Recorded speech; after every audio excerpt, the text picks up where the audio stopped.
Country where the poor is always poor and the rich is always rich. Ude ye wutu sikemu a ubedi sikana na si ye wutu ehiemu na wampe brabo papa bi amfa wabrabo ambo na wansesa ebusuye sika ne ebusuye kokoo wantombi amfa ndwane amfiri o man Ghana na wo ye wadwe se wubie juma wo man Ghana me ka kire o sese nyame ehu mobo no wanka ho a eyade adwuma na webie no ebegu empenifo yede ye kokromoti ato abade ama wo mo nanka minim se wo man de obi ba na obebie adwuma wo mo hye wo mo betumi aboa no bibi biara enko yie bia no se ne kakra wo bi na omode be ma no de we hye na adwuma mu anu omode ama na so kro ya yen yetimu de da bi Thursday na baby adwuma no ye the tax e na bebu kon wutia tax ni po no hu bibi papa na se wunya mfaso bi e de efiri mu se yesi hospitals ye ya kwan ne ade ama wa jimidi se ankanya de wutia tax a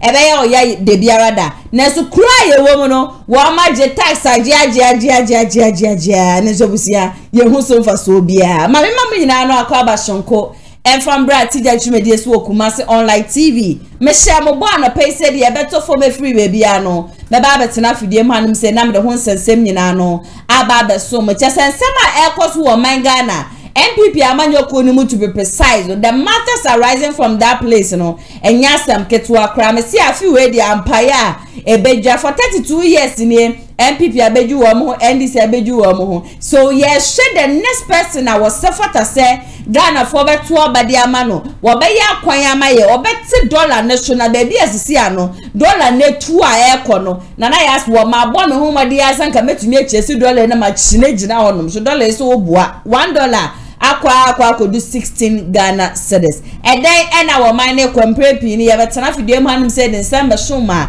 aya na nye kasa no ena ye de na mbom no nyansa nyankopon de amaye no ye pase ye poni bi ede mane ye mpanifo no no mu hu ni se beebi a wo man ne ko no ye ntimemufo no eyade ayeni enje ho kra ensema me de ba besom nde no wagyenche bia na de afa comment section ase ede ama me mehye so so be share video we ama onu bi na ono so a share ede ama obi fofo ama we mfi so se obema me thumbs up nso ewo honum Kumasi online GH so ya boy homadin ye papa ntino wo update bi e koso wo man Ghana ne ade nyina no nya ne bebia aje se Kumasi online GH enen so no juweza jumeko a wo maso mase am de atija jumedie no ba be so mo Kumasi online media school ene American Paint de akoso wo mpote mu bi abaso wo be dan me na ya ase wo se ya akwanhia ma akwan na enye mushuku adan bibi esi obi chi obi be ma obi ye obi se obi repi obi munyina no mebie ma apo ma to hono ni nyina ka atija jumedie no ho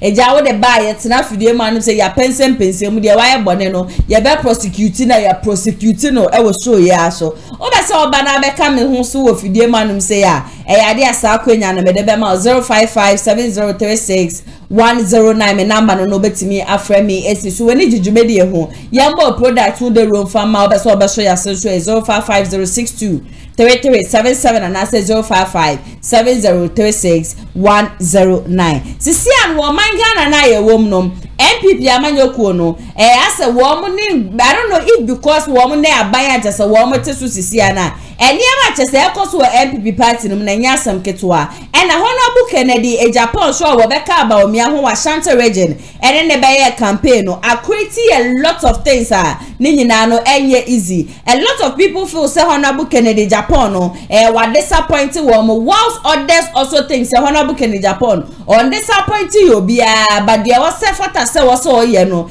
eno ye anya hwe no yenim say na or presidential ambition no besa Ghana fo nyina no moto abama no he is still part of the NPP party say no wakase won join ba omia anya campaign ma ba omia wo betina fia kana no atuma what happens about me we need 2024 election no be so oba kwan me no be fa so obeba nti we nyina no ka ho e na ama honorable Kennedy AGYAPONG adwi hu ni sem be ye party ba na ye cons party no so no ye constitution constituency no constitution your constitution e be ye ti ase say anya hwe no presidential candidate ayebeyi wo nyina no wo se party manyina no ye de ye support ekotan na chi nto no honorable Kenny Japan wa ba Ashanti region be ka ba omia ho ene ne be ye campaign no boni bia enim ne no na Prof Kobi ede se bia ba betudwa ede afa running mate e ma ba omia no na obese ye ti ase say eba ne ba omia running mate a se ba omia fa honorable Kennedy Japan say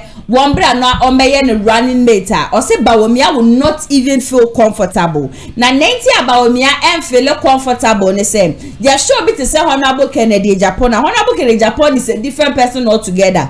Honorable Kennedy Japan near maybe honor na se nkoye ya. Wono no nka na nuntum e ade a wo bekasa obema Ghana fo nyire hu say ade a me political party we anasa ade a NPP party na ye no entwaye osise wo mo beba ba omi adi nkra na aba be ye problem ni ade nyina no who ye flag bearer na who you obi obeba be ye running mate ose utubi nya obi a on be outstand o eni kwase ofo obi ase na no bro wo die so obi a wo ye ase oya homaso kakra ese wesa na de bia no that person ni bom no ni di mbeti afa bebia ba ye ina so edi ho Adansie say honorable Kenny Japan the onim when to put question mark and I want so nim when to put full stop and answer comma honorable Kenny Japan you be ani bufu a e de Ghana afa na secret upon secret audios upon audios obeka ni nyina de sitire into Prof Kobi say Bawomia person ofo obi say running mate honorable Kennedy Japan on case honorable Kennedy Japan onye good and say one of course honorable Kennedy Japan ye businessman just onim send ye business no etie it is say for the class running mate ya den ke betumi aba bebo Ghana but the character of honorable Kennedy ohini Japan it is something and to me emwa eye Bawomia until when it comes to honorable Kenny Japan being the running mate for Bawomia there it's a very big no na posu kura no ni sembi aja say wake campaign ni ade no eno kra ma Bawomia campaign wona ankasa mu no wo mani su kura sanje ho se Bawomia be selecting na po as running mate but for now no ye share analytics e ba bonteni ade flag bearers dear ba ye any obi aja se Bawomia kra fa ne so me running mate e betumi abo nyina nipa ba ko pe na ne din e wo ma aja se ase obi ani je ho se o selecting na betumi abo na matu opoku prempe so what we would say say ya matu opoku prempe na Bawomia e choose he should come out and mention the name but Prof Kobi Besoma ye na ti ase say honorable Kennedy ohini Japan cannot be the best person obetimi aboa Bawomia when it comes to say we fan send running mate yenkwe ni enkotie na sisia don't honorable Kennedy Japan betimi running mate e dey ma Dr. Mahmoud Bawumia na eba ne say bibi say possible ono obetimi the bibi e dey abatable no so ebe brighten the fortunes of Dr. Mahmoud Bawumia politically. Well, I cannot say it emphatically, but me and my pose, if I have to actually speculate, I think that Bawumia as a candidate may not even feel comfortable with Kennedy Japan.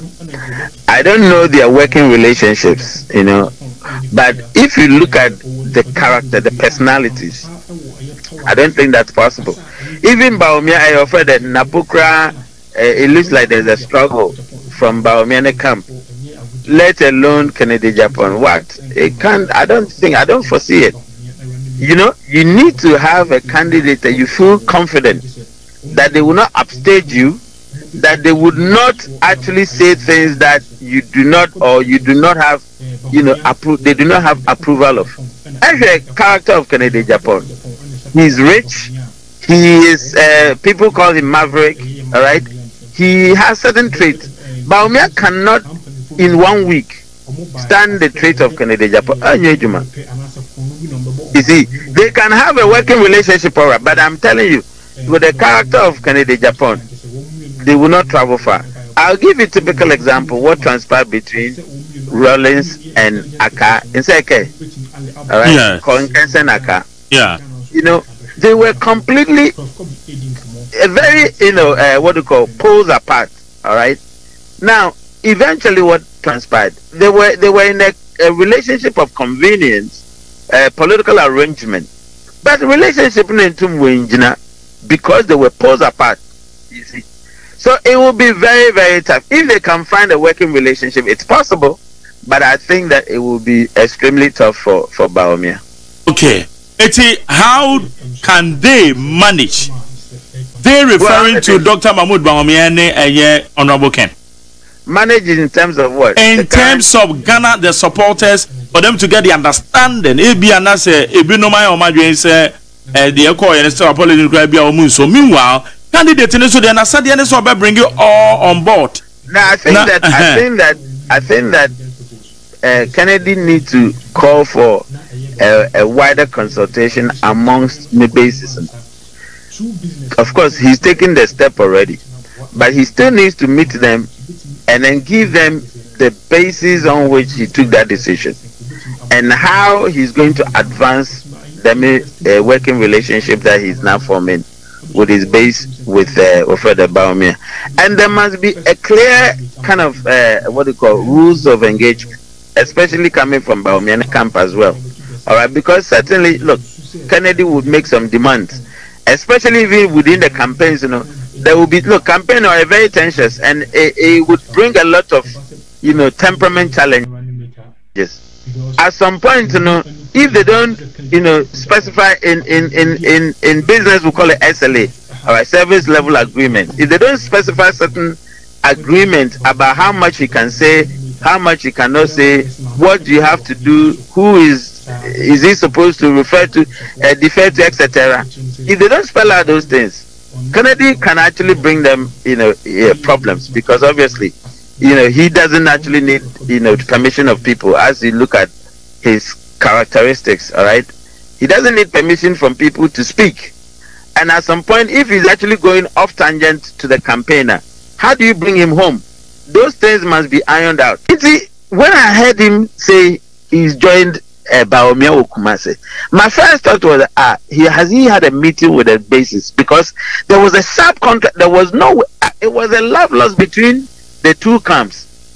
Only to hear that he's been accosted by Nibes in there. Why did he go and join it? Now he's explaining himself. I'm saying, so would you take such a decision without a recourse to your base? Really?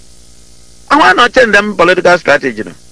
Look, when you look Sanders, when after the Democrat elections, primaries, Bernie Sanders had to meet Nkofo basis to give them to have a conversation about whether they join Hillary or they join the other team, or any team. This is orientation. So, Charlie, it just looks like okay. I don't think he adds a lot to Bawumia's campaign. He rather takes a lot out of it. But Adansie Ebema as a leader, no new man anymore. Otu Kwai, no US. And shadows in the Koba and say, okay, Dr. Mahmoud Bawumia ko asante mantem. The Abrenu so no babedru Ghana, obedru ye no. Na entiso kofi mpo, the next available flight. Eno de koko hia omo ewo ye Kumasi airport. Na eno ko join the team. Okoba eno wantena na to so of course say the next available platform obenya ene na chitafo akasa eye birthday obe celebrate when invite na chitafo or the same area to them na wa apologize to them. And no is he not showing some remorse? And yeah, they are all can be the chitafo no as to who said they were involved of the team. And it is all can be. That's what we call reactionary. Reactionary leadership. True leadership, on your reactionary leadership, and you're proactive. You anticipate. Inside that decision, he didn't take it one day or by whim. So it had been a planned thing. He wouldn't just go travel and then nobody was the Bawumia campaign to Bedouin. No, he would have thought about it. He would have actually looked at situation. There could have been about 2-3 days interval. Now, peda catch them there. Who basis no? Are they not any? I mean, people who are figureheads, you know, with the basis. There are. Internet so them decision and these days abeful technology people Zoom or phone or text message or WhatsApp or even social media. Can't you just send a message and tell your basis there's a strategic decision to be taken into? You would require some people to meet, and I mean those days Ghana and system near close no. These days there are so many ways of getting in touch. Intimate use the modern as a ruse. There are ways of doing some of these things. And as I say, and so for me, you know, he demonstrates typical characteristics of some of our leadership. One certain tact, strategy, orientation, respect for ordinary people. One fun Ghana full leaders and I find them no one behavior. One fun nippon because I wait to my for a single-handed decision there, when people had sacrificed one future, political future, to back you. We say when him there, they are completely against Baumia. Then you carry yourself and go and join that catch and one by join him. Is that how you do it?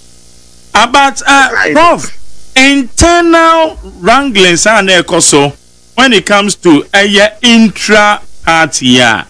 Sir, no, because you can internally and election internally na I know they haven't questioned that. Look, every globally, every internal fight, every internal party leadership, or you better look what happened in recent Republican, very very bitter. All right, no internal fight is bloodier than national one. That's right. Yes. And I make sure that to solve it, we use incremental approach. Is that I say? Because you have been sharp-tongued.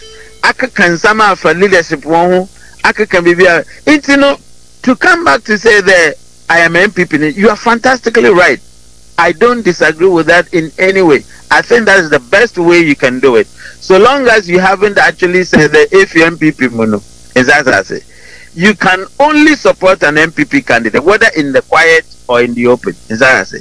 If you decide to do it in the open, because of in some for papehu, which you can never say there, you just concocted it. Every bit of it to you was the truth. To you was the thing that the reality as you saw it. And as I say, now how do you eat it back? Has to be a strategic, gradual process. Is that I say? Now say, all of a sudden, OBS there is no way you can take Baumia as a candidate for him to win an election. All of a sudden, I mean, how do you actually juxtapose the two? What are you trying to tell Abeje Chifuno? There are ways that you can do it so that it doesn't look too sharp, it doesn't look too abrupt, and it doesn't look too fake. Is that what I say? And then I make about strategy. There's a strategic way of doing this so that you can iron out the differences and then gradually seep into Ghana. They are done so free a bit minimum hand the one. As a boy, my basso. Near who say, or mine at the pa, then the pana one, Oko classroom, and crown no men this in NPP. Or no, the names of a gun and near cry. I buy a bonnet hoka, what classroom say. The teacher needs the other channel, ye, not any faso dear man on watch that. Well, mine point to you.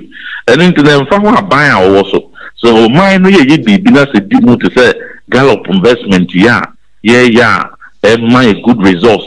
Now, Sabri, you're more free, do na to making kind echo money, do na woman to me, and Kuntabu echo money, do na woman to me, a creating arts, one more to me. Critical thinking robotics anymore. Yen same cry. Now ye dimple and kahon. One penny, His Excellency, and not Danko Kufado, in the report on my State of the Nation address can say, if 2017, and the Pimp and Pensway way, obey President Dr. Mahmoud Baumia and Adansie. Investment of the Umesium Kuan, 129 billion cities. na no in fact Ghana for do na any amanone for the boost from ko the my penny for me say okay one more active woman say fact woman who say enye wo bo woman sia ho bra enye kakeke na wo bo na mum investment na wo ya anu emphasis de no e bia hu ni na hu china enso mfie num fie du akire no be pager me de kasa abesin me de bi kakra ye mfanto ho a enram na me yedrechi na me UNESCO Paris conference aye na minister for education in Finland at the time in China me reporter me ma ye no fact no ever impressed by Finland one of the leading countries at Banu Museum and a teacher for no to ya or ma ko manimpa and they were impressed with the Ghana and all because the choir Ghana faso na sa kwan so and one more faso a bra one say one independence a free Russia some 100 years ago. They are also a relatively new nation. Now so when independence no they were a very poor country. No money now so strategy one fire and then omudidi mu a oma peja abedrum pempenso a o bo amamman a won edi abo Finland din sa na so den so ye tia Prof Kobi ene yakwa akotie ne nsem abaninti Honorable Kennedy ohini Ejapona wakachire Ghana fo nyina se bawamiade wonsem fataso obeba beyo mampeni na ye hu se Honorable Kennedy Japan kro ya wasa so peja eye bawamia sa kachire Ghana fo nyina se yento aba emfama no na wo bisa se Honorable Kennedy Japan no den pa ena wo pa kire. I think that from last week as Honorable Kennedy Japan e bawamia be pie mu Ashanti radio no. The number of times that stories keep on coming, no. I don't know, say Honorable Kennedy Japan, but waba bonten aba be cheni semu. Say or your party ba on to me free NPP party ni mu. Party no the obetumi aye nyina na say obe supporting. The stories na dey beba meba betina fidie man say na me ni nyina no aba be sommo. But let's put our legs in his shoes say baby ade ni kodu ye no there is nothing he can do about it. To me on was free party anymore. And I'm going to say, bedu election we back a say tia we back a say tia they be ameka say one thing I applaud Bawumia so much and say Bawumia not even for a second did he speak against Honorable Kennedy Japan. But me no me nobody want dance here say Honorable Kennedy Japan said words about Bawumia. On one ebe kan ye na sisi anu onu aso wadane na no na yensan to aba ne fema Bawumia onu de waka hu be ye wo na ukoto aba no se wo betie no se wuntie no eno de ade a etoje wankasa mun na sene na meka na me say 32 years ni a NPP ni NDC bae NDC echa 16 years NPP so echa 16 years afiwe election no ena eba abekire say macho man mienu just one makwa 32 years no why no yo Ghana nkasa mu no ye hwe say the NDC for no wo mo pes wo mo break pa wo mo break NPP ni free honom na wo mo be take over na NPP for no should breaking the 8 no so no aba be ye wo mo title wo mo so ani abra wo mo so be so wo mo ba gidigidi na bushia enya asam ketwa na sa running mate hun sensem nyina no yaka se Bawumia ye benya nka wabone running mate onipa obaso obey running mate na nka baby ayie da no ye di ye atu ye dede ni ade agase ekoso nyina no na nka silence aba eja wonya aselect awie obi entumi nya ne shame na wena menya ne ntie say this is coming from a reliable source na according to the source no Alan Kojo chairmantina we free NPP party ni mu no yesi mpenifuo bi akwa dompen wona hye akosira ne se wonu Alan Kojo chairmantin no anka wombra back to NPP party no wo ba na kwa be join Bawumia na ya fani mom se ono embeye Bawumia running mate Alan Kojo chairmantin so si baby afafranto no wetu agese wonam no want to me ensa na mafom de biara da elephant no want to me ntubo no afafranto no wetu ko nti bibie no no ma wo mo be kan wo mo betie and also Honorable Kennedy ohine Japan nso a wo beka hono sisi na Alan si anya de a wo ba back to NPP party no according to those sources no wo mo say anka wo mo ne napo kasa na napo ne ntiase Intinka na poti asia na ka Honorable Kennedy Ohine Japan no waba beye Bawumiambom running mate. But from that sources no enkrofo wo honom no Kennedy na wasaba back to NPP party ni mu a wabe join Bawumia or ne Bawumia ba Ashanti Reggae beye campaign ni ade no. They don't trust Honorable Kennedy Ohine Japan. Woman say Honorable Ohine Japan no bana waba no he is coming to take something. He is not coming to add something. Inti e no gidie bi enim ti sa gidie na enim no eno na wo de force say nkan de wo mama ne be running mate ma Bawumia de a ontumi ye bibiboni bia. He has no right to do anything. He would still be in the party and also respect the party. And according to those sources so Alan Kojo chairman till onji Honorable Kennedy Ohine Japan ni because of what happened last year ban wo mo kwa to NPP flag bearership race no wo mo kwa to aba no.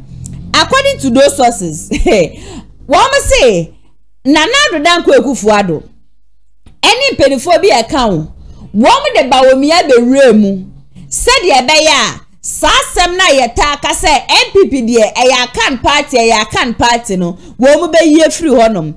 Na Kennedy Ohine Japan so wo de ne baaye said ye be ya wo no Kennedy Ohine Japan no be ba be tu Alan Kojo chairman ye nyina ye hu de ekoye. But with that side the kakra no I know very well so Honorable Kennedy Ohine Japan he holds nothing against Alan. Even at the time I yebo Alan ni agent wo voter region ni ade Ohine Kennedy Japan was very angry and no be kan say wo ma pame onu so ni agent Alan so agent wo mo bo no be sin de kra no yante ho hwe wo be ma Bawumia showdown bema Nana Adansie Ekufuado showdown. So that was when those statements were coming from. And Honorable Kennedy Ohine Japan also said say so wonu ne beba be join Bawumia ni aye campaign dia and they just said Bawumia no fa na pomati oboku 10% running mate. So as a running mate NPP running mate na ngasa no ebusia adane bo achibidi yenkwe ni yenkotie ni na asomra sisia isi for the campaign team aba ya try say NPP so ede on running mate isi anu na akwa eden eno akwa eden because say ababe perform here esi etiminya a responsible opposition party and their parties. There are two major parties in Ghana since 92 NDC NPP nature Ghana kunyafa and since 92 bapem afiyesa we 32 years NDC 16 room NPP so the 60 years mu no way na je say o ma che amana pai mo cheke mo platform no am here network okay na je say o ma che ahiye no amana pai. It is when a responsible opposition party I'll bet you check it the government in power or the party from a government now or minor bread or minor bread power. It is interest our NPP running meeting and on the campaign when was ever seen there as I didn't call bread or minor bread power.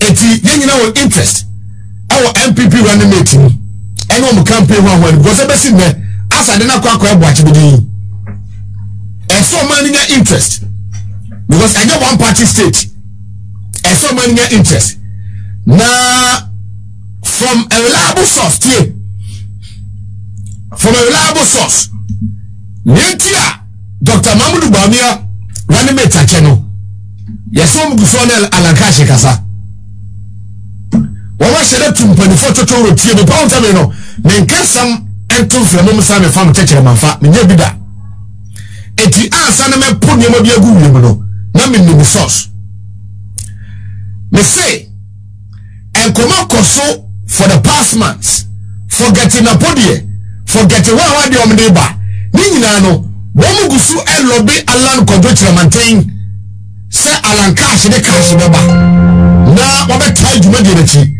na wo dey campaign no eti so na Alana naka akwa ese omawie eti omo base na emu atete no omo base na emu atete no ometime consolidate base no no dey share NDC for but omo ya de na Alan said no afafa tuna tumi de okowie osun timi ntu eti osun kafom na onsanyema na afafa tono enyina eso ho na omo na table mi say ya ba se du ke tiabe ka tiro say osuna so e no afanto no eta afanto no e no so no difference bi anya dey enim we just na say diketia wo se osuna ya osuna so a e sa afanto ha eti na chese eno enso no na enkomo akoso NPP no Alan di enya di ombenya no prime minister mayi no omo lobby Alan do omo lobby Alan but dia di ombenya no NIB former dear for BNI woman say prime investigations no Dr. Macho Opoku Pempene preferred candidate for Bawumia the running mate no on a preferred candidate for that slot na ka ho no no ana Kennedy so abasin nim na Kennedy baba no listen to me when we share nyini ni tie me na me kasa mo di akere wo Kennedy akompro ko Japan Bawumia campaign na waba no when we share nyini ni enti komo ko sesenka na ponti ase na komo for Kennedy enye event running mate na so shambi dia o timi ni bone politics in Ghana and Africa at large tia samna mikalo ana Kennedy su katro mo se onu no obe campaigner ani so ma fa napo but adine kwa kwesi epesi mo number 2 but se omo obe campaign ma party se napo be ayi running mate but omo sheda nyini ni Kennedy abeka ho but omo sheda nyi Kennedy Japan ni ebi before sheda nyi Kennedy ni se bi a sheda beka ho obetwe ni amako esense ehye trim se Dr. Mahmoud Bawumia lusu ya opeso take part no lead edi Bawumia ko wini a asemmeba edi Kennedy abade but just for the camera just for microphone say Kennedy abade ya ene obi amra hey me say ensam shadaka mu enema hyefu mu ase NPP for ni Kennedy ni na ti asem wen ene me ka wasem ye tankasa Nitia Alan go for person be any NPP campaign no Alan ni team no help the view say some contest na no kono the president anybody near team said that for Alan say I go for Kennedy about race no say I'm gonna make kick out Alan eti Alan so any Kennedy ni the more secret Alan Cash woni Kennedy Japan ni ba ko say say na opposite breaking the account vote in the party no say the way match check the account vote no match chem but e ba say for the country go for ko ade a e no match me akọ etino akọkọ ese oya fro oya and then hybrid votes here akọ ese oya fro oya etikiri di ko awakọ no e just for the camera she ni kitse yam the BS sabato e kwa akọto no and the Bawumia campaign no woman ni Kennedy ni I'm telling you today it is a kobasene wajitum na se na poka na otiase a na ojitum di a ene obege number 2 di a ene okamu ni yakoto be ni ma den aye aduma but pass of fia so ko fia Kumasi die na bi ebesi abohriye moja mpari trim ejomu na masiasa woni na masiasa but womo so mo hena akoyin obedu omone eto otibasi ni mu die but omutiru no makoma mu die na diri nka campaign no ho eti nkoma ekoso NPP camp no yen sam no yetia ne de abramo ena yen sam no yetia na ya sheda ahwehwem yie isanse gold no empedifo totoro ni take radio gold ye me trend deceiving crofo to say me sheda nka NPP no flag by ne o my ebia issues we ba na discuss here national issues the vice president and the government in home ewo a ye di san komo no but the party no no enema ekoso no sisi ya no enema ekoso no eti Alan pass on the college here AC and it no matter because NPP womo constitution say party no abai mo a e de ka afia me ato abai so be running mate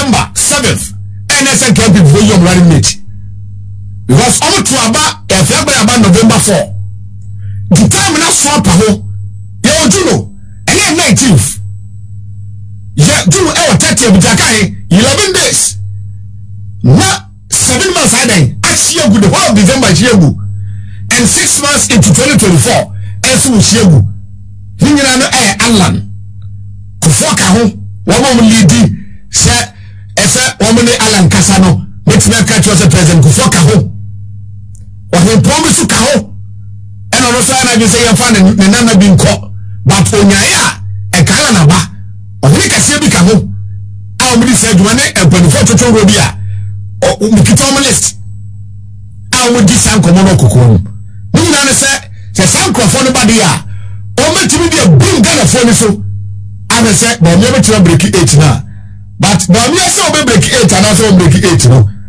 and maami bi a wa be to be o che me phone so ya maami no way we dey me say maami we say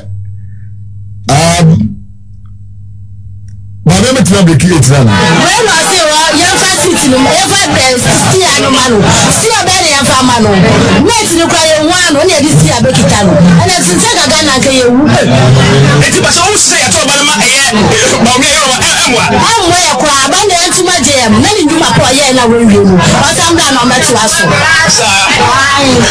say ntuma jem na ba so e bi yo ba mi aba e no ma wa ye say kan fo kra wo si dan say yan fa ye 20 cent afa mo na je ye chese nsan nyuma o ni nyana emwa onya de onye she ye wu bibi papa wa ye wu bibi aye me si ye ntuma jem ane na no kwa no ade beto ama no okay eti sa birthday 8 number so na se e ma so no amena jeje wie me da menkuni amena jeje wie ko me me twadi odwum bofu me twadi odwum ne ma boy din ko to bodie 25 cedis for employee room ase kodu ha ne ma boy din pop me tie yi me try like ben mani hane ma fa no wadwin edwum for na agasa no me de me carry edwum for na agasa no Dr. Patience Kobna Obisafo we kakra bi na chese atwa be ma chese yi nyina eden eti de course a chese information emu doyi pa aruki bi chese we from a reliable source a enya senketwa a jona jekunkufo ene ohimpon bi a chese omoka bo ma ni mpenifo ahodo bi akwa akohu eyala nkoje chemate so mosre no omosre na do wati party enya nipa agidin I say yes or obit my the person will be a lot of people na kra no enemy papa say NPP amanyoko ni de wo me feli Ghanaians utie nkrofo anu o mo kaso am si o JM no ba obetimi aba beboa yen de bia meka na mekoso aka say the biggest mistake Honorable Kennedy Japan did even though waba abonti aba be explain ya to me ne the explanation no eto asum ni ade but it was a big mistake to come support Bawumia and as a NPP party na ngasa munohum they themselves they don't trust each other they bia meka say me I wouldn't be surprised anka ye bia tun say obi koto aba anka yensha anka na nadoda kwekufo ada na mukura anka Bawumia mpo no nto aba mfa ma no ya apa kufuo anka Bawumia yo nto aba mfa ma no Kennedy ohine Japan Bawumia na nkasa mu mpo no enya de obeto aba na de amon no ankasa ho because Alan Kojo chairman the NPP party never treated him fair. NPP party no womuni nendi ni ye na machanya wo free party mu last year before the election to the October, November, December, January, February, March, April, May, June 9 months ma hu say election e ya ben na ma hu say Alan Kojo chairman baby asadwe no all corner send your wo puli crowd no and afidia mo hu pre mo say mo ba ben mo ne kwa akokasa even if Alan goes back to join NPP party now a lot of people are wo di Alan Kojo chairman ni echi nyina no wo mo so be chi wo mo free NPP party no asa kwa join NDC A lot of people are woman di Alan Echienne. Enipa bebra woman nechidie wa Alan mu say he is the savior, he is the one going to save us from whatever problem we are going through in the country now. No, so when nim no come back to NPP party now. Me ya say wa kra fidie man say ya na metena sa campaign against Alan. That can never be possible. NPP manya moko na moko amunhwe munko. Look at the rate at which amuchiti papa we. Honorable Kennedy Japan nankasa mumpo no abejoin no. Monshe kwanye amofa so amuchiti no. Look at the ill things some of you said about him. And at the end of the day, no, Makweche, last time I told you, Vim Lady was saying it, was say, Honorable Kennedy Japan, ya pan the chobe 6 months. And son of Wabedia to my baby about me, so about a campaign at the Aman Washington region. Just the NPP party today. Can you power so NPP near me say the respect you get no. And catch you up so NPP no order will say chine babe see washroom left and right. Now so can you no come because so NDC near who say oh NDC for the NDC for. But who so NPP near just say oh be respectful because the leaders and who the NPP party name no wo mu bua mind ye ntina bua no wo honom kama. Ene ya na yakoto aba ena aba ya yakoto ye no yekoyi na nado danko ekufuado thinking na nado danko ekufuado wo bebua wo man Ghana wo mo be ye dede na $1 beba 1 Ghana yesi oh na nado 1 district 1 factory 1 village 1 dam agenda 111 just say free senior high school that time what na nado danko ekufuado was saying ebushia utie chie kra na wo hu na hu prekra say election beba na to aba ne dia ma no compare ahode a wode to aba 2016 and 2020 and compare that same ahode a wode to wode baba to aba ne afiwe na so say ye pa na a lot of people are saying is this 2024 they will not vote but me dey mesre mo amonto aba no dey say NPP na won pen NDC na wa bre wo mo a Alan Kojo Chairman is there. Let's give him the chance. 36 years. NPP wama yedeng. And this wama yedeng. Let's give an independent candidate the chance. It is not like I'm campaigning for Alano, but NPP ni NDC for 36 years. We haven't gained anything from them. And nothing I'm a person. Yes, 4 years. 8 years. A crime risk the amana nado. 8 years, ma risk the amana nado. Look at the rate at which prices keep increasing day in, day out. And we be an one may me as and crado kono. Near me a cost union, a be and why me as and crado kono me ya. Just last year, a bowl of cake was 1 Ghana cedi and 1 cedi 50%. And today, a bowl of cake, a single one, say 5 Ghana cedis. And you still want to vote for NPP. You still want to vote for the person who no eka this government onye bibi papa bi afema Ghana wo mo the tax and ebu ye kon wo mo the e-levy chi esika na at the end of the day no yensa so nima the papa bi wo mo the sasika no wo mo gi na de yamaye. That is the type of person you people want to vote for. Wo dia won gye wo ho na won fa ho ni nipa obedi nkunima. I will beg you say jinchima na ho. The decision we take on the 7th of December, that is the decision I be taking. That will determine our future. That will determine baby I be kekako. Until someone fa ho na obeto baby asa. E di ama obi asa. Say na omu wini kra na omu nya hwe na omu wini a because ya soso NPP ni this force why chewo krom hanom. We have tolerated them for long. Why not NPP party in the same? 2016, even in 2020, 9 years ketwa. 2020, 9 years ketwa na nado to us no. Chese na huodini ye different. Thinking say, na nado bedie. Even here in Ashanti region, if I see people still in Ashanti region who are still making noise, say, yem to among or better NPP or better, I feel pity for them. Me cry who at the mawomo. NPP not even a single project. Mahama besi Katie Dubai maye. First 2 na arene se no. Asawase market. Monkoshe. Womo di asokobo fom so womo be ye interchange. Monkoshe. Monfo mani enko shade. The rate at which are never keeping on increasing the beer. And now kona ko bisade na one to the following day na be kone ya tum. Obibeka say eya ni yem blame market women no. I have come to understand them because one the dollar na ekota de o. One na omokoto go kofa ne mai na wom di sefa ne na eko. Na sefa no wo sro sin Ghana cedis na. One na say one increase price no say de be ya wo kofa ne mai betumi abo ana na. Obede yakọ. No bi akra ne emefro bi memumpo no na ba bedu port se be ya nipa no betumi akla ne goods kra da ne bo achi bidin eno kra no adane bo achi bidin ye nyanom a wo ton spare party mu hwe ya ba wo me akopie wo me sesenye honorable Kennedy ohine Japan aka they will never come out because wo mu di yawo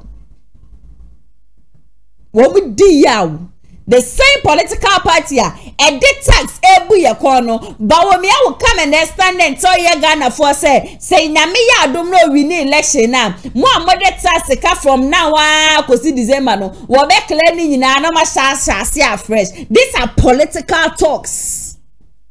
Wakadia mudi be wini ebi ni Mahama die ya oso wono de oba wa be se bia wo ye nye nkokọ no wo pe nkokọ bu obi ma wa no wa pa akokọ de ama no wa ma usika nti wo tie wo wasoma o si asem okay de ye me pe se me nye nkokọ nti no me koto oba ne de kwana koto ma ne na hwe.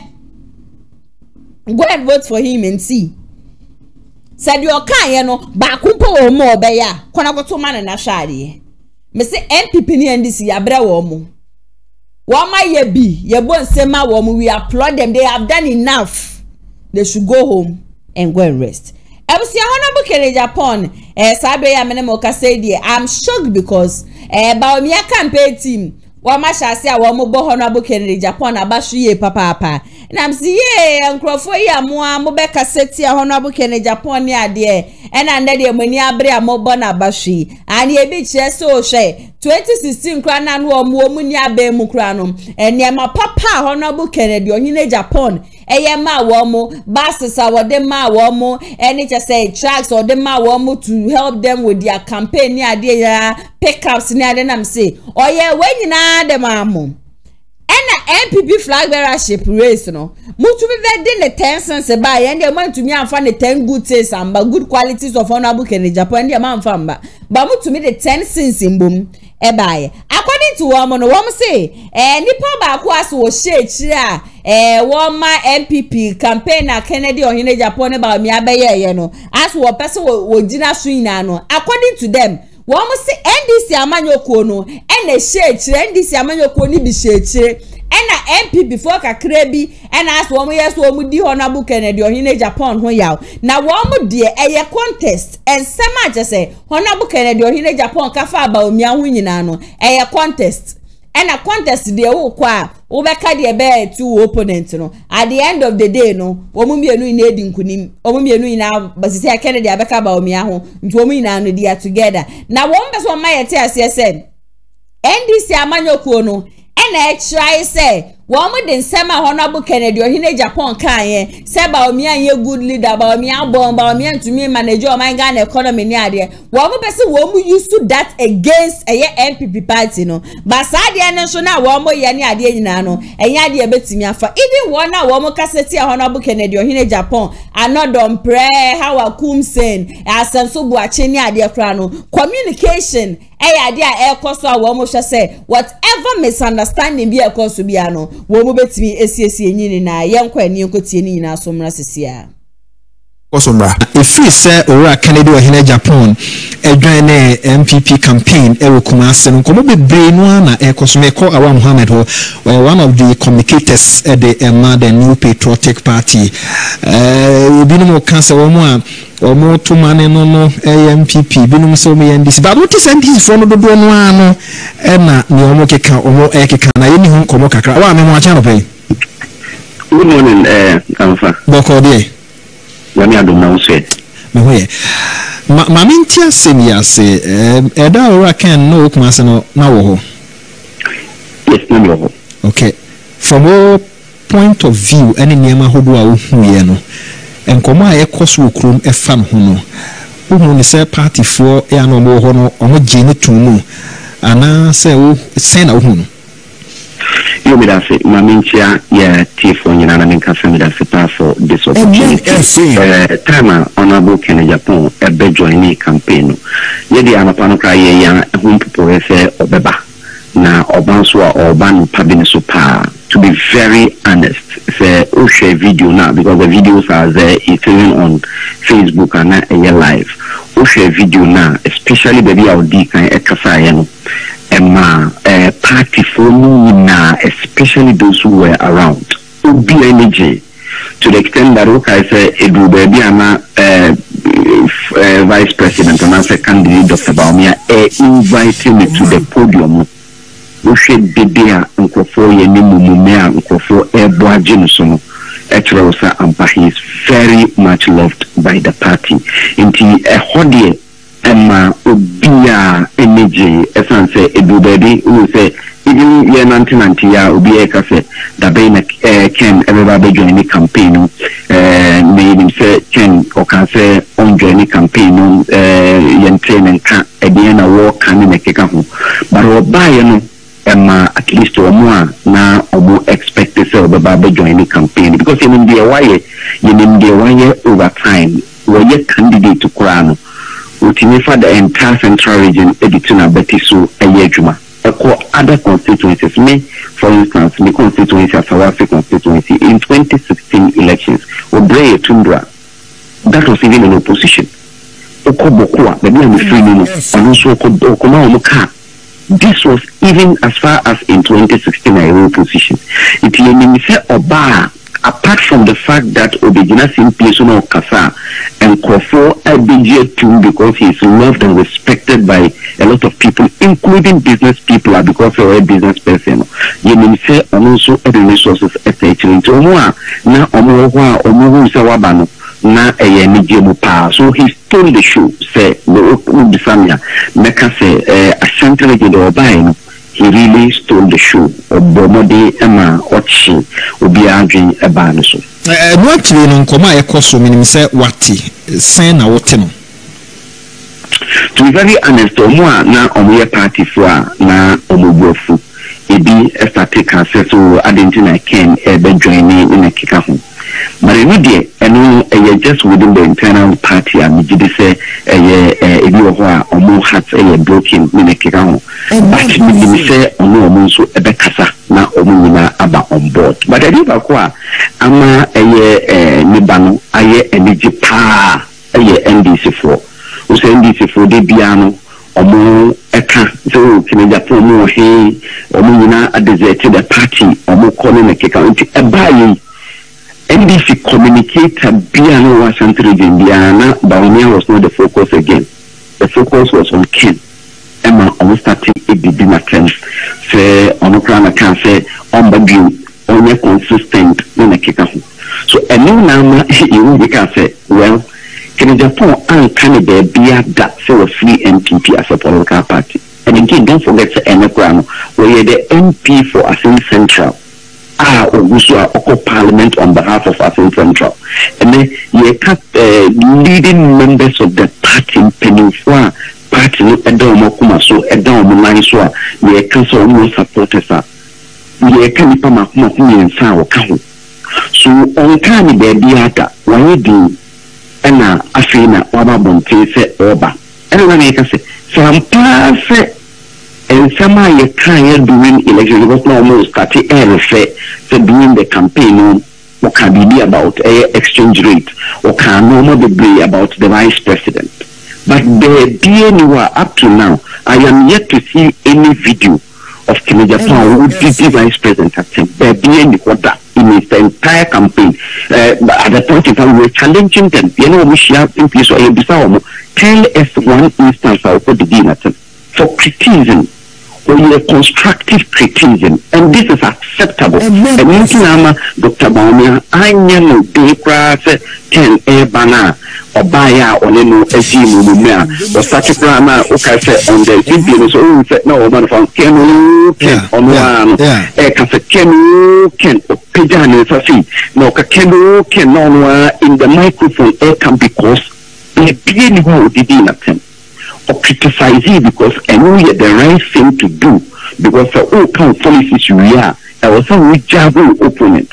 Vice President also, campaign I was with the Vice President communications team. You see, Jabo, Ken, Jabo a lot of times, but that doesn't mean say we did in a camera and join a campaign. It has never really been the case. And America says, I'm passing and then a can. NDC penny for and some of Mukafa Mahama Krabby. Okay, what they say to Mahama even once in the cry of Ghana. And they say Mahama Kra a day because okay Daniel say now I ambassador Mahama Nana Fano call Dubai. Yeah, Daniel said from Asante.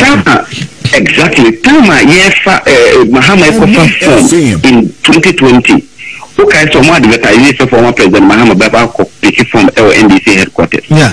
When Tianko Oma Daniel Hine Deku, former Ashanti Regional Chairman, and a copy man, you remember, no name campaign manager. Daniel said the grantee interview, this is online, Obiata Obit Mercury. Was he day now or more copy form? Mahama now it not me and copy from and the advertiser former President Mahama Beko form media. Menso when Tinia Kofa and Daniel say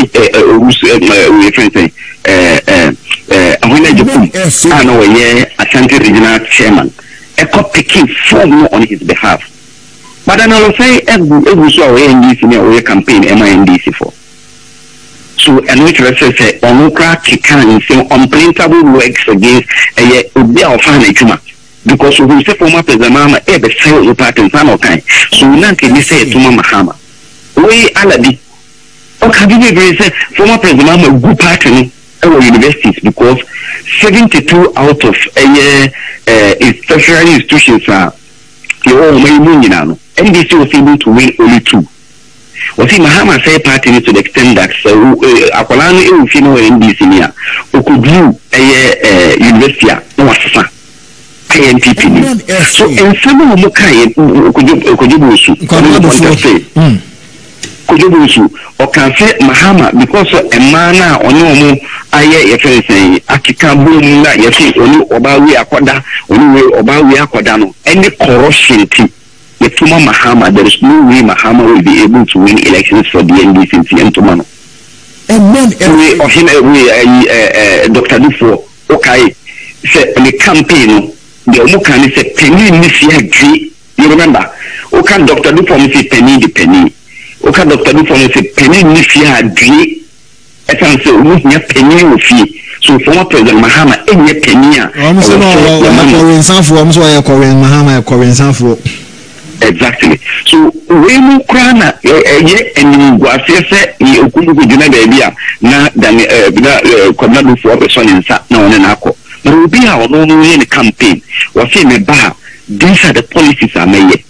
Na me did say dinti ama ene economy no aye ni say we couldn't hold the dollar. This is a fact. Can be kind. It won't be the one Libya India Vice President. The most important thing is our Saba or your campaign, but we are breaking a lot of the heart. And the next can support us in Yina. Yina is soon or soon. The beer or soon and the Bejina. Into the framework, there are a lot of issues internally. Dr. Baumianko for Soprano. Yeninko phobia kasa because you say this so hwa omoso jabo the others no nti NPP has never gone beyond 48% elections here. Ghana for NPP for power. Unfortunately, then be able to see elections here 19 Kambum. The Kabuma NDC will never win any elections in this country because also between 2000 and today, elections here could be the illusion NPP and 48% of the votes into Upa check in 2009 49% in 2008 now so just the unity na in the honor so say Kenya Japan the stalwart from the other side in terms of within the internal context. What by idea we were resuming say a bit me a winning elections. I see. I want answer now over corner. The other man who can say we were resuming see between a winning election. Can so any papa for? Yes, we any papa for so the bia me catch will be say you see politician who vote about kwa oboa. We also can say Ken eba even a Santology. Yeah. There are videos abba. And men come on the sidelines of the campaign. Nipa a big gunusu, Ubiano Abekanasum, Ubano Kanasum, Ubano Kanasum. I have the videos. I can even send some to you. On the sidelines of the campaign, what in the term, not party for the gunusu. We can we no say okay, say we can we like say again it's a major financier of this party. And I'm make sure that in 2015 Asawasi constituency will be a car. In 2016 Boku, these are two constituencies I mean because we free Boku. We talk about Asawasi constituency. But AGYAPONG went as far as sending cars to Boku.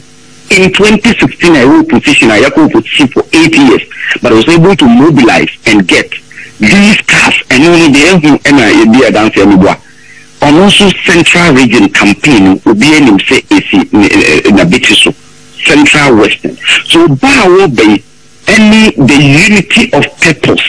It's possible to be able to be so.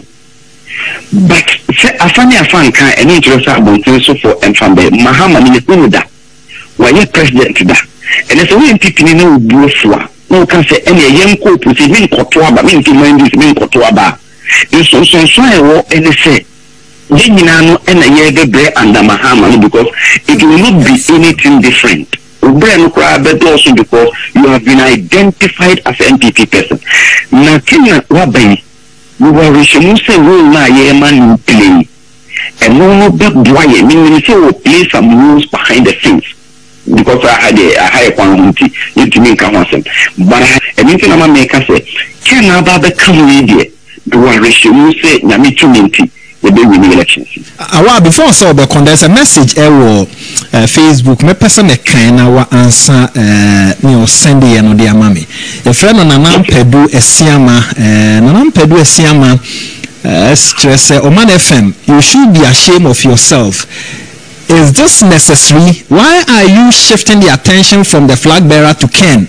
They've really united. No need to go back again. I beg you, Munyaisa. So what you saying here? How do you take it?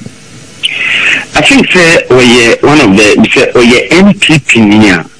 Mr. Rene say on tone down because the here to say Ken the post and the dear a flag bearer again can be Junahono or can flag bearer and some one. It is any panel or Mona Nameka or some Americans or we NPP name Bushwa Jai. So we another make us say even within the Baumia yes. You perform Jabu Tia Biblia Casasa Omulai. Say you cannot win the elections without Ken and other people are omono ekabumo moyejuma. And open view and in charge of agric for the campaign or Dr. Baumia campaign. Open view in charge of agric, but no only campaign manager. So in Kabumata. So if follow Afan Kabuma and the 3 million, these are needless. We are discussing Ken because at the point in time, Ghana for Gugwana is a second. And this for the propaganda room. So no crack or Pap Mahama Chow. In a kicker who went on so we said, you pack in your papa. So some night, you person a kill. And into Nama, Ukran Wolfram and Upe said, Len Shinkomo, a DNC Kumasi, a DNC within the party, a DNC even outside. I mean, I have the NDC. Now, we know one of the TV stations. Well, see, on TSC Dr. Baumia, a conflict came at the Germano. Anything you. Yeah, Mr. What you want TSC? Say, Argentina, Dr. Baumia, conflict came at the Germany campaign. A sound for Kena, Kikan, and send the Tiano. You say, and send the Okatian. He couldn't answer. You say, and say, what you say, competent, and say, and some I can, Ubika, and we the answer, People said unprintable words against Mahama to the extent that people impugn corruption. If you can't say when you mad that when you're drunk, Papa no can't say when you're convincing. Papa no Mahama na man Juma Koye ambassador Dubai Daniel Ofayno. Mahama fan Juma in 2013 as ambassador to Dubai. Papa no can say Mahama you're convincing to the extent that all copy from Krano na wabro edda ho na utimi ya no ho hwe enti na ma campaign man you copy from man. Even though we advertise Mahama na the headquarters are copy and from cantonment to headquarters here. That's a bit na copy but na say na wabro. But really, fortunately, there is no single thing I can say NPP Ken Ekudidi, a vice president at 10 Babia, he criticized and a justifiable elections via Ukubiano. You do that even in the US. Now say Trump Moody, there are criticisms amongst themselves. We are not coming, because we agree to disagree in elections. You know, we just say we lady, and to Ken. Because so we the number of people who voted for Kenna. Almost say at this point in time they think that the leader of the party should have been Ken. But I mean majority carry the day. Majority and minority a kabuma because a internal party context. We contest the national Nasara coordinator. But me Zungo every day I am in Zungo. No we communicator me Hausa direct in Zongo stations in BBC, DW, almost friend no person interview our Hausa. Me na friend me na me. No makaso me contest here no me need to shouldn't do the Nasara work there be any sanity. The friend mo bia en koka bisansam akyem. Baby do me say a point be bit man for so abua Ken supporters no because Ken abade me so only supporters akasa e meeting am o mukra no epelima ne bai e do ho mo wo for still e say nyina no ye the bridge a bitini afọ mo abeka ho se ne be ya e bitini we dey na me kan there's no way NPP bitini akofom NDC akọ 44% that. But NPP, you 48% of the vote. Before say the vote to be you 48% of the vote because from 2000 up to elections we are contesting you are 48%. The election we are crown you are less than 48%. And not just NPP from within the vote say 48%. It is not only 2% plus 1 in this country to win. It we am call for no because of Kotua. No, me Kotua mind this so me Kotua. And no winning elections. Only if Mahama who win elections. Mr. Party for power. You cannot agree with everyone. Nanso, Obiwa or Yabu. And Intina can say Ibia, only Ken Crachi, Obiwa, the Catholic, can I quit my whole videos be? Once I didn't cannot make a heart or call. Mr. Junji,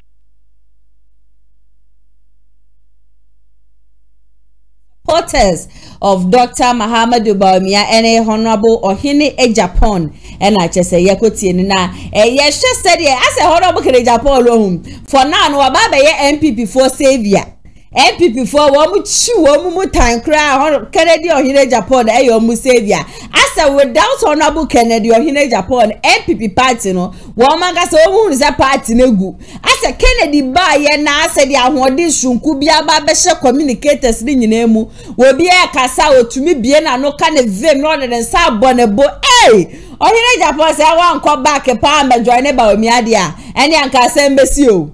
The same people that were doing math na Kennedy be kwa wonko and Kennedy owo mu ne kra na den na party ni nya free mu ni ade Kennedy train ho kakra bi a obema mu shoulder kakra bi and as say dem wina no masada na manu amubo nsemani we de ya de ete mezi Kennedy de obeyo wa beka de obeka say free na kumemu o say free na kumemu o me yas wo me di he emfa me ho eye me na me pesa me da chi sim yie nti me na me mbedi di obi aba beka kire mechi na me fa me kokromoti ne nkoto aba me kokromoti we eno na be kire de da chi ya say wa meye bebi ebedi di bedu abrabomu say ne meye yeyo say me nye yeyo me kokromoti Erebeche. MC Amidimu Remo, my final story for today. Na NDC amanyoko no I think for some time now Namaka say as a professor na Jeropoku Ajimai John Mahama so mu mienu na no mete wo mo nka che mi bi say what is going on near there. Omo custom Upper West region.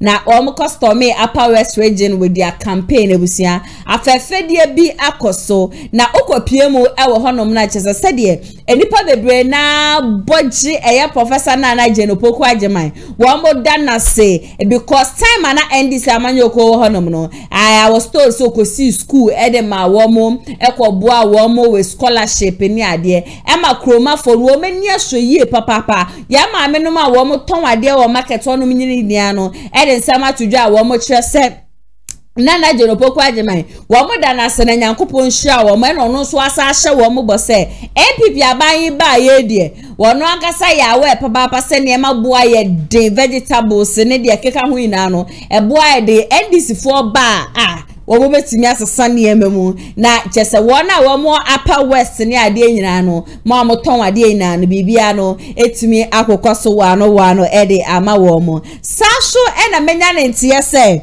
sabe ya me na mo ka say de na Jane Opoku Ajimai wa baba ye Queen Mother Emma Sankara ikura yesi ya wa Upper West region wonom no wa ma ye ne Queen Mother ni nyina no ejina chese ne modern bo ene ahode a wode share mu bra na NDC party no ewo honom on say nyo obi asa keke ena wo be sorry na wo be ye de ope but on say mami we no from the time moreover she happens to be the first female vice chancellor in Ghana. In fact she's very intelligent and the oyema Upper West region so no yade a aso wo mu nyina ni ye papa she said your friend the mother of rocks em so wo kasa no no wo kind of pang na if I am correct and you want to correct me wait me actual comment section I say pangna pirana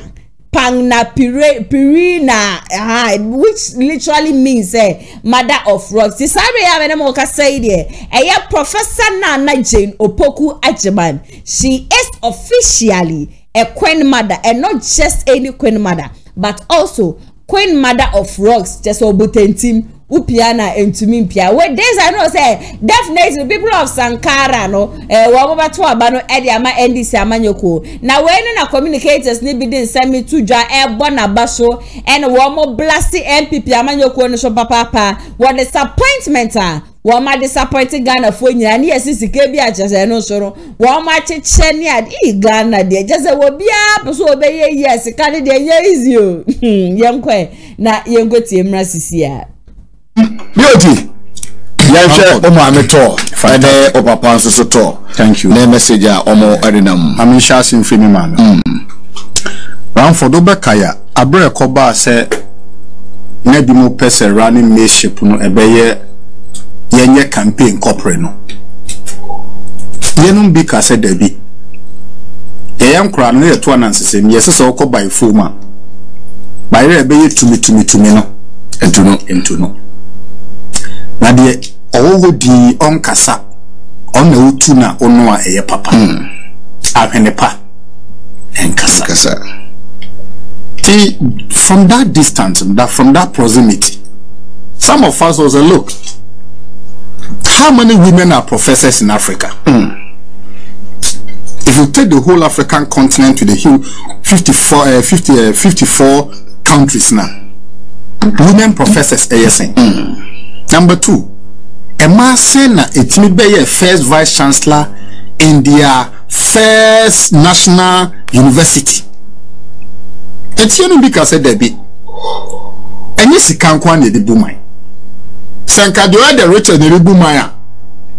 Nka Jeff Bezos uko US on the president. Enka Elon Musk ene koni US president. But yet they are doing any akomapa any bumai. And the sum of us says, look, you don't change the winning team. Professor Nana Jane Opoku Ajimai, maybe me who me and Yamama. We were near who dear what daching. Yes, I call our better cow be satire. Prof was born for greatness. But we gonna know. When you're a couple of in the slate or what you say? Yes, and that is a character I want to see as my leader. We must not monetize leadership. And for say monetizing leader near commercializing political leadership.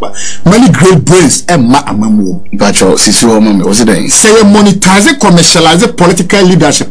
Great brains will not come to political leadership. Some leadership is sika. Cocaine baron don't be a president.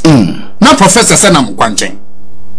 And no been a shame, no been crying on your platform. May assign you wo. I said no every day no. My many ye boni chidom ye nyesika ni ye pe. Prof your boni dini be some made a crowd and send in Chiano. Nano crowd your bo kwedu. I'm say madam. Ye no diane wo mumu ye hu ye. And you see my yen change you. Ye nyane whole time but we don't care. Send that. Me tease sending the book throw at mama you and I recognize Sankana. I'm a no munya heritage funder. Dear na cheso be man penye be de che da cha. Me suban fasi camera man benefit. We ni bi na share no bi nkunan. Se NDC na e wo ho no. Me NDC no na me funu mani mo me be tom. But NDC a Congress. I am on for different groupings but together.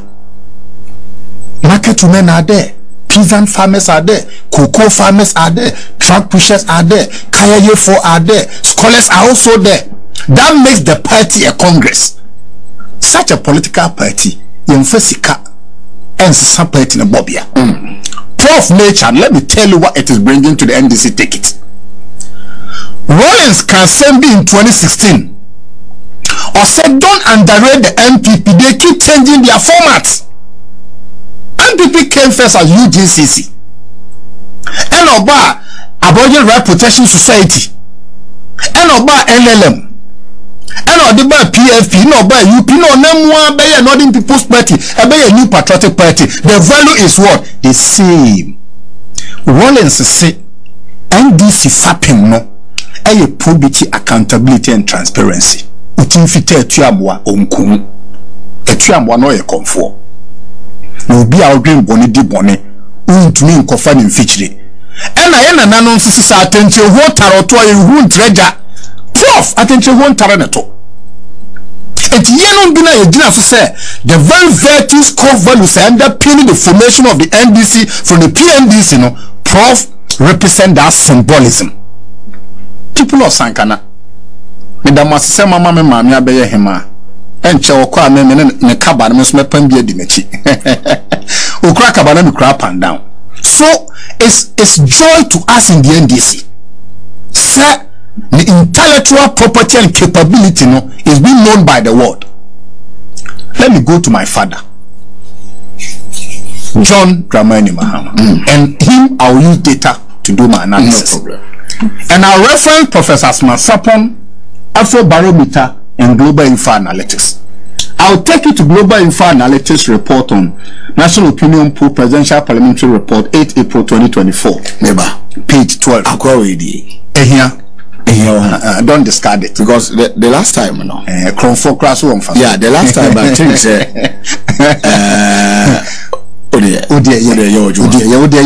man of the benefit of it. Thank you. Now, about top issues for voters, no, Jaws was number 1.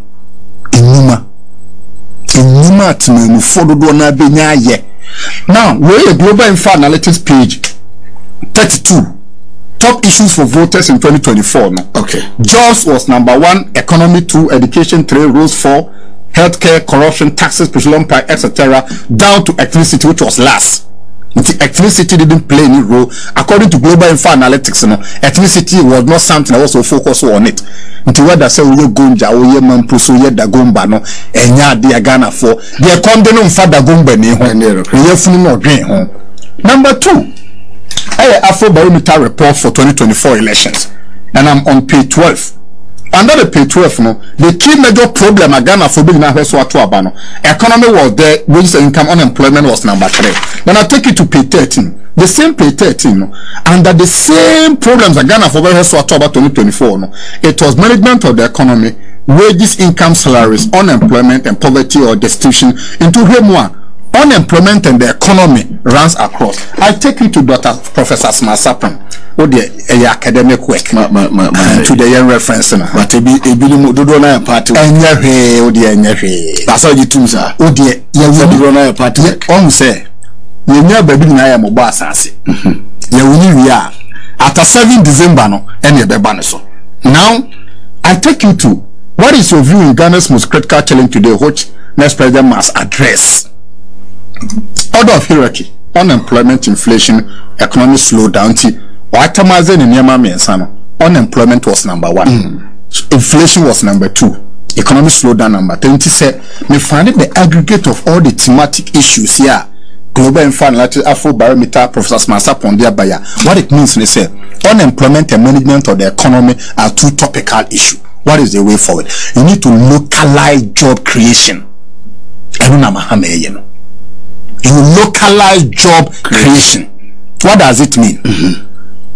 Mama among phone through omun kro ketu omun megun crime. Nan crime one peso. So localize job creation. Until you kro ketu omun more teno. So businessman and woman be peja. Na cashew no ye ntos mudua abobe mudua. How do you localize and commercial and exploit entrepreneurial venture aspect of that business? Mahama say it yawa. What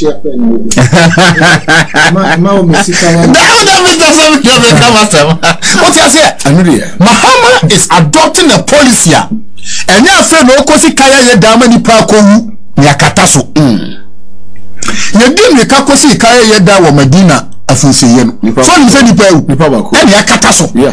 Mahama say the next government na me ban I will localize job creation. And your branch here now or upper west, upper east, savannah, northeast. Oya cashew bet me I explore cashew no. Maybe shemo kina amananya loan and grant at the edma. Make us same way will show we so. Radio good for monka. If there's any legal suit, I'll bear full responsibility. Would him say Ghana Enterprise Agency as I say my grant to some businesswomen starting last week? The minimum amount of billion 116,000. This is saying 116,000. Also here 1.1 billion. And women are more disbursing more are politically motivated. In India, 2020 election with the COVID fund. And as I say, no more modernizing into Ghana Enterprise Agency. Grant no more man. I'll give you the message and you read for the benefit of your viewers and your listeners. And it is painful. Bamford kind message me about Friday and Kwamami. And down there now. Yeah, Friday. Okay. Dear grant beneficiary. Good. Ghana Enterprises Agency into Raka GEA. Good. Apologizes for the delay. Good. In the payment of your grants. Right. Kindly note that the funds is currently being disbursed. Good. Into your bank account and you should receive payment by close of business Friday, June 14, 2024. Thank you. Thank you. Asma me kind say said 2020 omo disburse is sky mono. In 2024 omo improve strategy no. Say omo a grant amount omo disburse no nipa omo say when you discard the money 116,000 which is OCD 1.1 billion. 1.16 billion. Yes, and this is a per money pass 5,000. Imagine the impact on the economy. And the NPP is not thinking of creating job. Buying the minds. Yeah, buying the minds of people and the some million when you scale we be no. So what catch us economy ne kwa nya. When you 116,000. They don't give a heck. Mahama said Debbie. Economy na ibe creating numa. I'm an economy na koyi no. When you localize job creation, what it does, me say, it makes demand and supply easy to access in the economy. Enti papaya oye cashew no, yemfa nso wo savannah. Say His Excellency Mahama Bano Obuano, no nya more grant and more capital injection. Obefa nipa more. Enti buying and selling bekoso. Better than a industry on its own. And this job creation and sloganism and talking do. So the approach is adopting is the way to go. I am a talker and say, you must democratize wealth creation. So person you pay democratize it. Once about democracy, they see you one man, one vote. They do ye dear. You see they property owning democracy. Young farmers Skafon Kwa Labadi Royal Beach Resort Skafon Konkoto. And this is a baby. Yama Labadi Beach ni other 3 hotels in Kaho. Now so also a proper investor now doing Ghana Kosi Udie. That is the approach of the NDC. And when the man who said, "Oh, NDC me, never say Udu to 2 my party, but do it." Because you see, me and another can't say body shame right yet. The body tum regua yet. I say enough experience. The Mahama acquire war Savannah wherever it is. I mean, you be a pet. Name in pet campaign nipa be prediatory. I believe in solo campaign. We say as enough. I'm for approach be right. Time when the NPP were passing Crawford Air Centers. Sure. Na almost year campaign at Chuchuru. Sure. And this is for approach be. Yeah. A community base. Precisely. Precisely. We say to you about more partner. Yes. Then we talk to you. We are called another village. And that is the approach election 2024 we Namia Duman Matisse said by next week, you know, on Bell launching and campaign and the first the campaign team, you know. Media message team will come by first. Me Martin team that. Yeah. And information available to you is team number 3. Okay. Your presidential campaign team. Thank you. Your party campaign team. Vice presidential. Your vice presidential. Fantastic. Whatever way the team go here at team that. What I say. Now the year can say we should retail our campaign. Young man in coffin. Because you see, Sentuto Gidigidi and Coffin. Let me repeat it. Sensuto Gidigidia, Ramford and Coffin. So your by Toko, near Drizu, near Coffin. Your campaign here, we have to retail the campaign into a regional chairman, constituency chairman, zonal chairman. We don't need big rallies in 2024. That's true. Ghana for what's your bread. Me. The 13 concerns are my adoption, no so retail approach. And a more some who election day near my was say Yakoya big rally. Now I beg Naso near Bebo Mahama paper. Obebo paper, we have now Korea rock. And dear, but the Mahama starting Obi Bia who do any position of trust. Start the same thing. But then reduce the ramatas and the media hype no. Okay. Na yen kono yo. Okay. Na yo na. Wallahi talai. Madam Sepa. Na yetene say campaign e koso. Yeah. 1. The vice president. Odubabi atiso chiska. Oh, the but Professor John Mahama. Let me tell you the Akoso Ashanti region. And yes, I'll give you video. Me pay me kasama manusa me ma video with you. Me kasa no tumra me tracy with you. Men of God in Kasok akomo hobum at the father's court to Ashanti region. Father's court. We have a video this is here. Na nka mbetimi anko na bo wo show this no problem. Na father's court ni an sorry penny for Ashanti region. I want to say omo do ma sorry na ko taibo mi echi. No more better community engagement. As of one, we have a video this is here. Yes. Now the point I'm making is some catch I must say a few way dear. NPP for the back asa.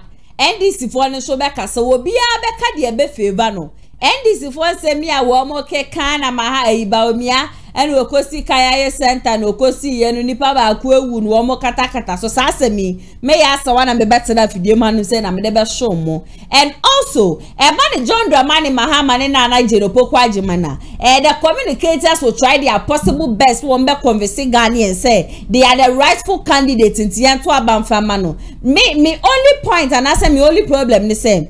That statement ya wo me to NPP mu ya wo me to NDC mu eno na me pese afi 2024 ye ina ne yenja ka so ye NPP ni o so ye NDC ni o so ye movement for change ni o sa statement ni men ka bida na mbom no she candidate miensa wo mu gina nyina no de wankasa wo tiri mu no wo ni say da bi nipa we Alan me to obama na ebeboa me Bahama me to Obama na beboa me Bawumia me to Obama na beboa me not because ya wo to NPP mu and not because we NPP ni Fatu abapa na inkunimdie no enye me no mienu de the state at which the country is going minja can die eye bad eye poor when the card in Nigeria can gas Ghana, we are facing doom so for 3 weeks. Ebi a 3 weeks ni bedu no. Na wome timi aklesa aka na Ghana de Nigeria gas no. Wome tuye bi. No man Ghana yetumi enya stable light. De ya ba bedu niye. Ye de China ka, ye de Russia ka, ye de US ka. Country bia IMF ya kwaji sika efri wom ho. Nanso ye nim de mpanifo no wom de ye. Enre enwumre me betena afidie mu ha be ka kire mu sem. Yesu kopie mu parliament house a. Se member of parliament bi yare. Na wo free Ghana ko obi memu. Na ye gini 50 cedis impo a. Or the receipt ne ba parliament house be gini sika. Minu mienu. Wo national health insurance ne kura crown. Once I call hospital a. Indro bi o hono ma doctor ni tumi shada aka chose bi ni hospital ani a chose kona koto. That is because it is expensive. Once a national health insurance na ye bibia na cover. Next one no call hospital a. Or the receipt in the parliament house ebe diska inti so be di echire na abeka politics na abeto aba fun dia it is up to you ebusia hana mbre ma me kwan na nsema me de be so mo no me di ni nyina besi ajenche bia wo bia no fefa comment section na sema me share video we ma woni ebi ono so share fa mo obi unya subscribe so make sure say ube subscribe e dia ma me number is 055 7036109 akwenhia wonam na we ni koto akwenhia bi so na so de send me videos pictures audios now they are sending me say ye juro obi dan egu say ya ma akwan na nye che say de echosu bia na say de ekosu bia wa we ni tia say de ekọ de enkoye kura no nsuo yira fo obi nsuo ato che say bibia make sure so the best send me WhatsApp me ba better afidie man am say na mama ma hwafo de metiefo nyina so no etumi ehu we ni jijumedi ehu obeso ya say uton product yemba wo de room farmer also dia 0550623377 and 0557036109 numbers 2 no fremu bia mpenifo baje brena wo mo no atwetwe enkomo me ba cho wo pese ukọ nsamtwo school dia sabia na wani jinsamtwo adwuma ho dia mekanfo Kumasi online media school e dia ma media school we ye school aja sabai e dia ma for quantity ye pemu we ye 100% practicals nkoa for 3 months e ye 3 months enye 6 months enye 1 year enye 2 years dey bi ahana 3 months and ye solid practicals nkoa say ye camera hand na abese wusu a wo ba ye the camera show nsem ye checho bibie ne so your TV setup your radio setup equipment bie no ho no ma ye ni bi wo hanum say enti de wo be say wusua na tumi bua wo da ache no eno na wo bepie mu ofidie mu hanum say ya ye do be fa santity ye no mu me ba cho forms no 100 Ghana cedis forms no 100 cedis ubenye bo friends of Kumasi online TV upe ye cho kwen wo Kumasi Asqua ye ni tia mass na edi insheni for any enquiries from 24055062 377 and 0557036109 numbers 2 na no an sanso eda kasafoni ne no uye wedding uye uye birthday uye engagement sorry amuye program school for amuso muye program ni ade yin na betimi atonsa for Kumasi online TV ebeba na yaba be try program na ma kama you be streaming live on Facebook, YouTube and other social media platform ni so yin na yes system wages baby biara wo bia ba so otonsa frey no otonsa frey nko ade a yebeba ni yaba be di jiwana dia ma kama na ma ni 0550633377 frey esiso na booking me ba cho uton paint bia wholesale pe baby a obetu paint papa naija amanfo ababa betu afoma ba beto bi dia sabre mekanfo American paint dia ma uye paint an so amanfo complain say paint a de fa wo mo dan ho nyen so dia mesro ye door to door delivery to where they sit in the comfort of your homes na pusi ya homa ne keke baby biara wo bia no e ya de aye di paint ne bi ebebro wo honom fefa wo dan hu nsuo to a paint we enworo enye paint a wo de fa dan wo na wi abo kakra na paint na sha se wa ne bi sa paint e original American paint a yemfa bibia emfa emframe sa so na woton cars e obeso obi bua no shop o cars fi obi memu bepie mu o man Ghana anase bia wo Ghana hanum se opese bia obi bua wa ni nyina no be ba cho ya dia ye bi numbers 2 eda kasafoni ne no wetimi aframe bia na oni mpenifo atwetwe nkomo obeso oba ye chi akwan so dia e obeso oba ya so ya ye chi akwan ye Kumasi Meduma market ye ni ko waf mo no na edi inhwenim abrante pakojo ma no netenem sia honum de maame my executive producer so Mr. Daniel Yeboah lawyer fans of Atija Jumide so a moje be hwe dwumede mu nyina no nyankopon hwa mo ye papa me amede dwumede so besom mo edi amete so ane nana ya asa we de beto fom bia no mesa betena fidie ma no mse edi ni nyina no aba besom stay safe bia besan so edi hia Amafwe Kumasi Online TV Production yaba ne de ne yaba yedi equipment ekukudam ana yedi aba se eye camera de enam wiem de nam fom de nam ensuom ni nyina ye obi ewo honom a TV production yabo a huye pa se wo ye dwumadie bi etese wedding eye engagement and sorry ana schools se wo ye sem na bi na pese betwa ko all the social media networks no so e de amaw ye ni ntotonsa na fre eye Kumasi Online TV Production for na yamra na ye dwumadie ne Kama fe a ebo no eda from pa the production so the sound quality video quality ni nyina e wo soro wo pese wo hu ba bia wa ye wo Kumasi eyetia media opposite one ma ana se to nsa ne frɛ wa homa trufo so 0550623377 Kumasi Online TV Production ye demufua e wo Kumasi kodua mu